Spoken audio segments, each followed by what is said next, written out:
بسم اللہ الرحمن الرحیم۔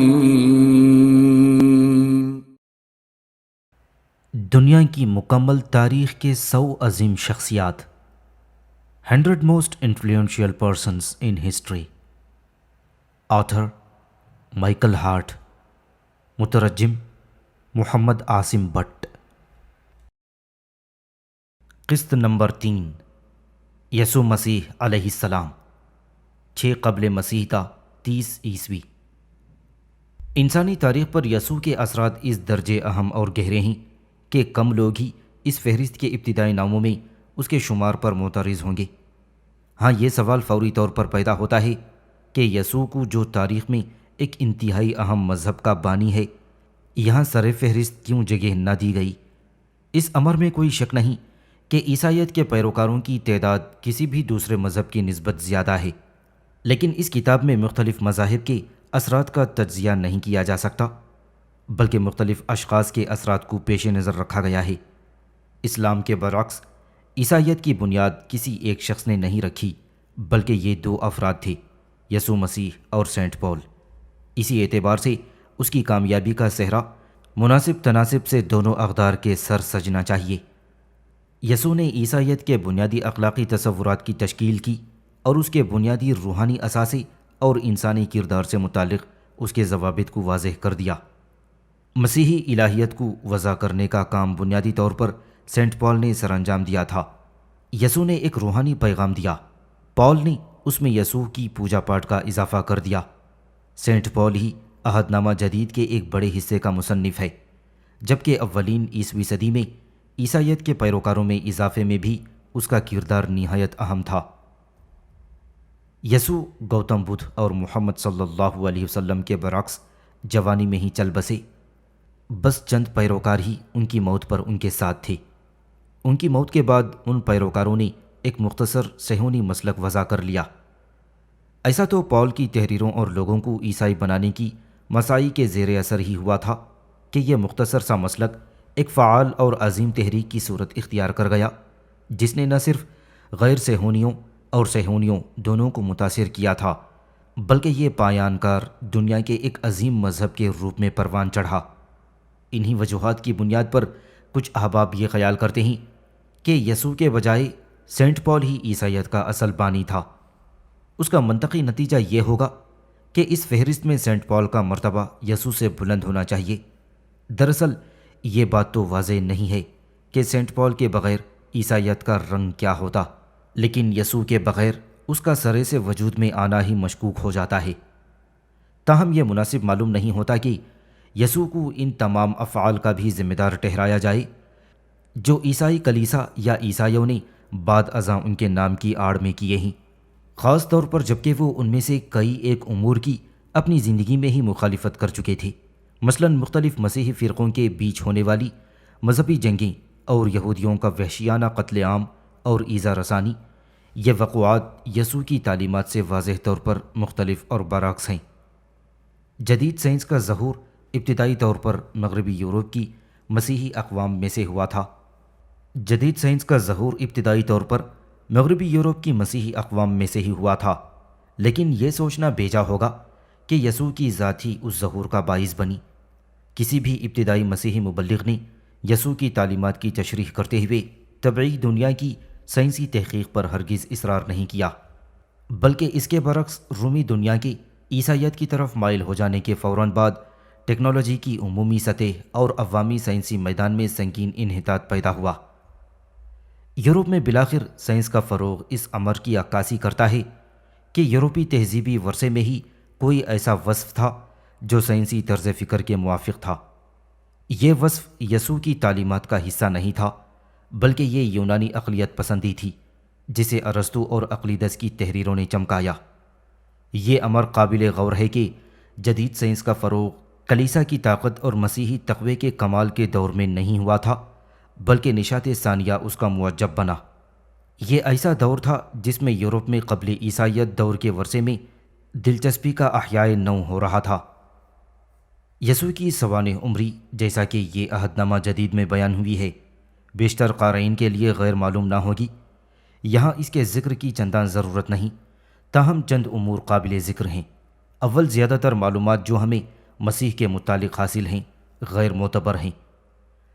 ہم یہ بھی یقین کے ساتھ نہیں کہہ سکتے کہ ان کا اصل نام کیا تھا۔ اغلباً یہ عام یہودی نام یشوع تھا۔ ہمیں ان کا سال پیدائش بھی حتمی انداز میں معلوم نہیں۔ 6 قبل مسیحی درست مانا جاتا ہے، حتیٰ کہ اس کا سال وفات جو اس کے پیروکاروں کو حتمی طور پر معلوم ہونا چاہیے تھا ہماری معلومات میں مبہم ہے۔ خود یسوع نے کبھی کچھ نہ لکھا۔ ان کی زندگی کے متعلق ہماری تمام تر معلومات کی بنیاد قدرتی طور پر عہد نامہ جدید یعنی نیو ٹیسٹمنٹس کی حکایات ہیں۔ وائے قسمت ان انجیلوں میں بھی متعدد امور پر اختلاف رائے پایا جاتا ہے۔ مثال کے طور پر میتھیو اور لیوک نے یسوع کے آخری الفاظ کا حال مختلف لکھا ہے۔ ان دونوں بیانات میں اتفاقی طور پر عہد نامہ قدیم سے براہ راست حوالے لیے جاتے ہیں۔ یہ کوئی حسن اتفاق نہیں تھا کہ یسوع مسیح نے عہد نامہ قدیم سے کچھ حوالے اخذ کیے تھے اور عیسائیت کے بانی ہونے کے باوجود وہ خود ایک دیندار یہودی تھے۔ اس بات کو بارہا واضح کرنے کی کوشش کی گئی ہے کہ یسوع مسیح متعدد حوالوں سے عہد نامہ قدیم کے عبرانی پیغمبروں کے مماثل تھے۔ انہوں نے اس منبع سے گہرے اثرات حاصل کیے تھے۔ ان پیغمبروں کی ہی مانند یسوع ایک غیر معمولی طور پر متاثر کن شخصیت کے حامل تھے جس نے ان سے ملنے والوں پر انمٹ اور گہرے اثرات مرتب کیے، اور وہ صحیح ترین معنوں میں ایک سحر انگیز شخصیت تھے۔ تاہم حضرت محمد صلی اللہ علیہ وسلم کے مقابلے میں جن کے سیاسی اور مذہبی دونوں پہلو مستحکم تھے، یسوع مسیح نے اپنی زندگی کے دوران سیاسی صورتحال پر چنداں اثر نہ ڈالا، اور نہ ہی ان کے بعد کی صدی میں ایسا ممکن ہوا تھا۔ البتہ دونوں افراد نے من حیث المجموع سیاسی ارتقاء پر بالواسطہ اثرات نقش کیے تھے۔ یسوع کے اثرات ایک اخلاقی اور روحانی قائد ہی کی حیثیت سے ظاہر ہوئے تھے۔ دراصل یسوع کی اصل شناخت ایک اخلاقی رہنما کی حیثیت سے ہی شکل پذیر ہوئی تھی۔ یہ سوال بجا ہے کہ اس کے اخلاقی نظریات نے دنیا پر کس حد تک اثرات چھوڑے۔ یسوع کے بنیادی نظریات میں سے آسمانی بادشاہت کا عقیدہ ملتا ہے۔ آج آسمانی بادشاہت کے عقیدے کو عیسائی اور غیر عیسائی دونوں حلقوں میں بیشتر لوگ اخلاقی کردار کے لیے ایک معقول رہنمائی اصول کی حیثیت دیتے ہیں، اور ہمیشہ اس اصول کی موافقت میں عمل پیرا ہونا ممکن نہیں ہے، لیکن ہم علی العموم اپنی سی کوشش کرتے ہیں۔ اگر یسوع ہی وہ شخص ہے جس نے فی الاصل اس عالمی مقبولیت کے حاصل خیال کو پیش کیا تھا، تو پھر اسے یہاں سر فہرست آنا چاہیے تھا۔ حقیقت یہ ہے کہ آسمانی بادشاہت کا عقیدہ یسوع سے بہت پہلے یہودیوں میں بھی مقبول تھا۔ اولین عیسوی صدی کے ممتاز یہودی ربی ہلیل نے آسمانی بادشاہت کے عقیدے کو واضح انداز میں پیش کیا تھا اور اسے یہودیت کا بنیادی عقیدہ قرار دیا، لیکن صرف مغربی اقوام ہی اس عقیدے سے آشنا نہیں تھیں، بلکہ 500 قبل مسیح میں چینی فلسفی کنفوشیس نے بھی ایسا ہی ایک نظریہ پیش کیا تھا، جبکہ اس کا ذکر قدیم سنسکرت کی رمزیہ نظم مہا بھارت میں بھی ملتا ہے۔ اصل بات یہ ہے کہ اس آسمانی بادشاہت کے فلسفے کو قریب ہر اہم مذہبی مسلک نے قبول کیا ہے۔ تو کیا اس کا یہ مطلب ہے کہ یسوع کے اپنے کوئی اخلاقی نظریات نہیں تھے؟ نہیں، بلکہ میتھیو میں ایک اعلیٰ درجے کا نقطۂ نظر پیش کیا گیا ہے۔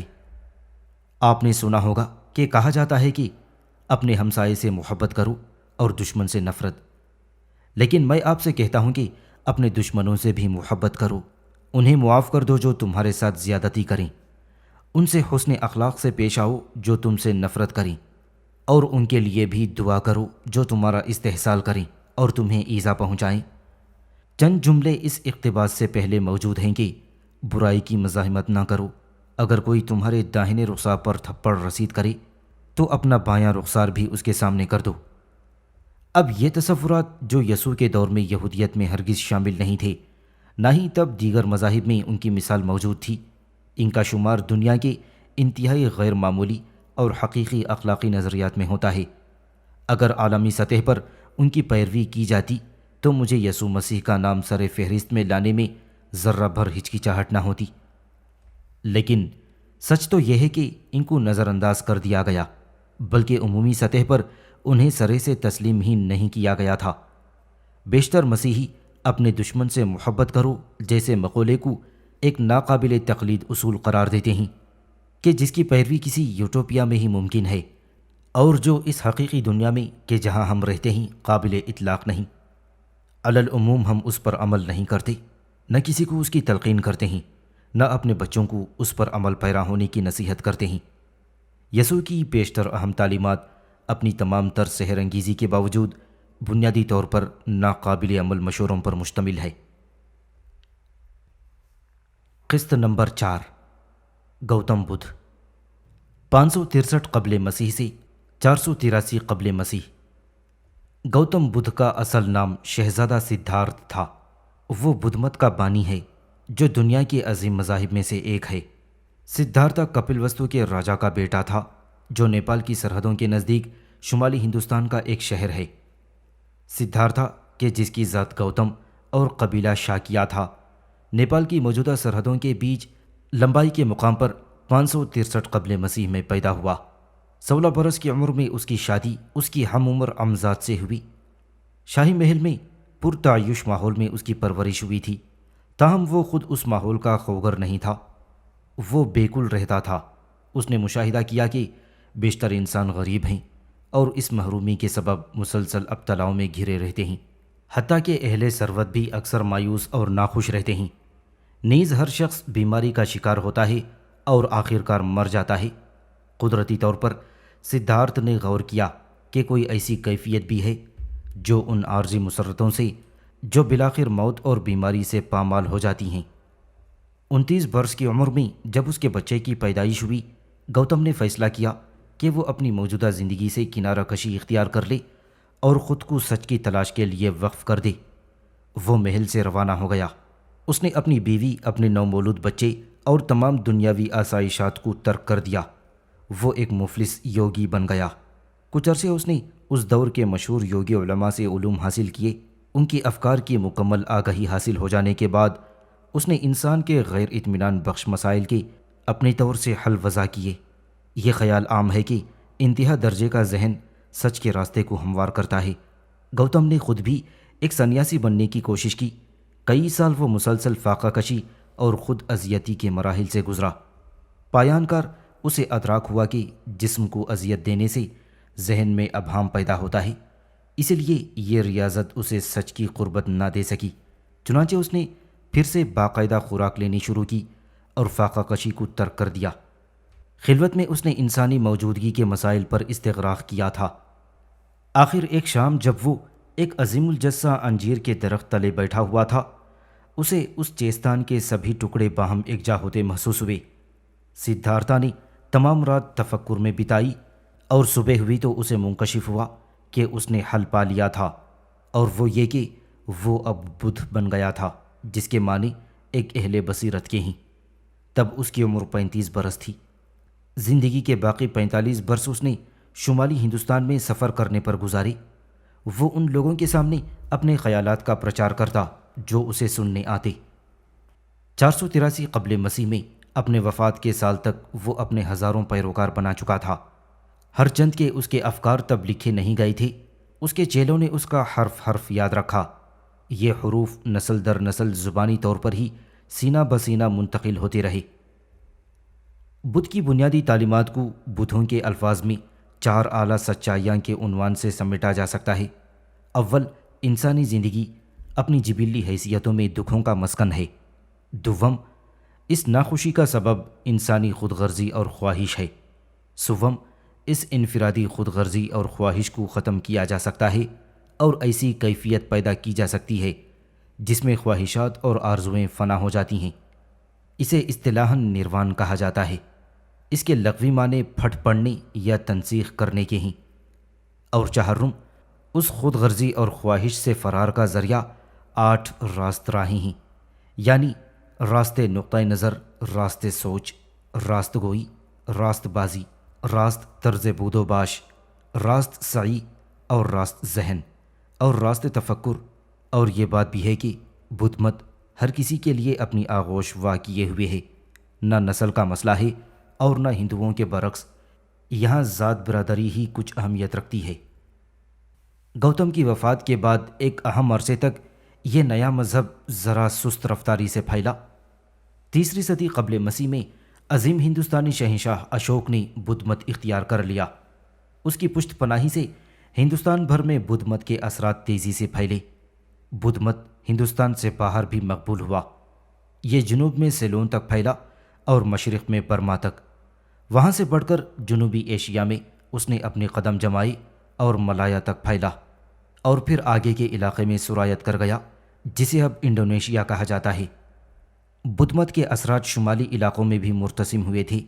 یہ تبت پہنچا اور آگے شمال کی طرف افغانستان اور وسطی ایشیا تک اس کے پیروکار پھیل گئے۔ اس نے چین میں بھی جگہ بنائی، جہاں اسے بڑی پذیرائی ملی تھی۔ یہاں سے آگے جاپان اور کوریا میں اس نے اپنے پیروکار پیدا کر لیے، لیکن ہندوستان میں ہی یہ مذہب 500 عیسوی کے بعد تنزل کا شکار ہونے لگا، اور 1200 عیسوی تک یہ سمٹ کر بہت مختصر طبقے تک باقی رہ گیا۔ دوسری جانب چین اور جاپان میں بدھ مت ایک بڑے مذہب کی حیثیت موجود رہا۔ تبت اور جنوبی ایشیا میں کئی صدیوں تک اس کی اہمیت میں چنداں تخفیف نہ ہوئی۔ بدھ کی موت کے کئی صدیوں بعد تک اس کی تعلیمات کو ضابط تحریر میں نہیں لایا گیا تھا، اور قدرتی طور پر یہ مختلف مسالک میں منقسم ہونے لگا۔ اس کی 2 شاخیں اہم ہیں: اتھروید جو جنوبی ایشیا میں مقبول ہے اور جسے مغربی حکماء بدھ کی حقیقی تعلیمات کے قریب ترین مانتے ہیں، اور دوسری شاخ مہایانہ کہلاتی ہے، جس کے پیروکار تبت، چین اور شمالی ایشیا میں اکثریت سے ہیں۔ دنیا کے عظیم مذاہب میں سے ایک کے بانی کی حیثیت سے بدھ کو اس فہرست کے ابتدائی ناموں میں جگہ ملنی ہی چاہیے تھی۔ اس وقت دنیا بھر میں قریب 200 ملین بدھ موجود ہیں۔ اس کے مقابلے میں مسلمانوں کی تعداد 500 ملین اور عیسائیوں کی 1 بلین سے بھی زیادہ ہے۔ اس سے یہ امر متشرح ہو جاتا ہے کہ بدھ نے حضرت محمد صلی اللہ علیہ وسلم اور یسوع مسیح علیہ السلام کی نسبت کم لوگوں کو متاثر کیا، تاہم پیروکاروں کی تعداد میں اختلاف غلط فہمیاں پیدا کر سکتا ہے۔ ہندوستان میں بدھ مت کے بے اثر ہو جانے کی ایک وجہ تو یہ ہے کہ ہندو مت نے اس کے کئی ایک نظریات اور اصول خود اپنا لیے۔ چین میں بھی لوگوں کی ایک بڑی تعداد جو خود کو بدھ مت کی پیروکار نہیں کہلواتی، بدھ مت کی تعلیمات سے متاثر ہے۔ عیسائیت یا اسلام سے قطع نظر بدھ مت ایک بہت مضبوط امن پسندانہ اصرار کا حامل مذہب ہے۔ عدم تشدد پر بدھ مت کے اصرار نے بدھ ملکوں کی سیاسی تاریخ میں ایک اہم کردار ادا کیا ہے۔ اکثر یہ کہا جاتا ہے کہ اگر یسوع زمین کی طرف لوٹ آئے تو وہ ان متعدد رسومات و عبادات پر ششدر ہو جائے گا جو اس کے نام کی آڑ میں روا رکھی جا رہی ہیں۔ مسیحیت کے پیروکار کہلائے جانے والے افراد کے مسالک کے بیچ خونی فسادات دیکھ کر وہ خوفزدہ ہو جاتا۔ بدھ بھی یہاں آ کر ان متعدد نظریات پر حیران ہوگا جو اس کے نام سے منسوب کیے جا رہے ہیں، جبکہ بدھ مت کے متعدد مسالک ہیں اور یہ ایک دوسرے سے شدید اختلاف رکھتے ہیں۔ لیکن بدھ مت کی تمام تاریخ ان خونی مذہبی جنگوں کی تو مثال نہیں ملتی جو مسیحی یورپ میں وقوع پذیر ہوئیں۔ اس حوالے سے گوتم بدھ کی تعلیمات نے اپنے پیروکاروں کو عیسائیت کے پیروکاروں کی نسبت زیادہ شدت سے متاثر کیا ہے۔ گوتم بدھ اور کنفیوشیس نے دنیا بھر میں برابر طور پر اپنے اثرات چھوڑے ہیں۔ دونوں کا دور بھی ایک ہی بنتا ہے، نہ ہی ان کے پیروکاروں کی تعداد میں کچھ زیادہ فرق ہے۔ میں نے بدھ کو کنفیوشیس سے 1 درجے زیادہ دینے کا فیصلہ اس بنیاد پر کیا ہے کہ اول چین میں اشتمالیت پسندی کے عروج نے گویا کنفیوشزم کے اثرات کو ختم ہی کر دیا ہے۔ دوم، کنفیوشزم کے چین سے باہر تیزی سے نہ پھیل سکنے کی تاریخی حقیقت کی بنیاد پر ہم یہ اندازہ لگا سکتے ہیں کہ اس نے پہلے سے موجود چینی عوام کے رویوں پر کس قدر کمزور اثرات مرتب کیے۔ دوسری طرف بدھ کی تعلیمات کسی بھی لحاظ سے سابقہ ہندوستانی فلسفے کا اعادہ نہیں تھیں۔ گوتم بدھ کے تصورات کی گہرائی کے سبب ہی بدھ مت ہندوستانی حدود سے باہر تک پھیلا اور اس کے فلسفے نے قبول خاص و عام کی سند حاصل کی۔ سامعین سے گزارش کی جاتی ہے کہ ہمارے سارے چینلز ایلیکونٹ ادب ایکسٹراس، سوارڈ آف حق چینل اور اتحاد الانصار چینل میں جن آڈیو بکس اور سیریز کو مکمل کیا جا چکا ہے، ان سب کا مطالعہ ہمارے پلے لسٹ سیکشن سے کریں، اور ان آڈیو بکس اور سیریز کو آپ اپنے دوست و احباب میں شیئر کرتے رہیں، اور ہمارے سوشل میڈیا پلیٹ فارمز کے لنکس ڈسکرپشن میں دیے گئے ہیں۔ ہمیں سبسکرائب اور فالو ضرور کریں۔ جزاک اللہ۔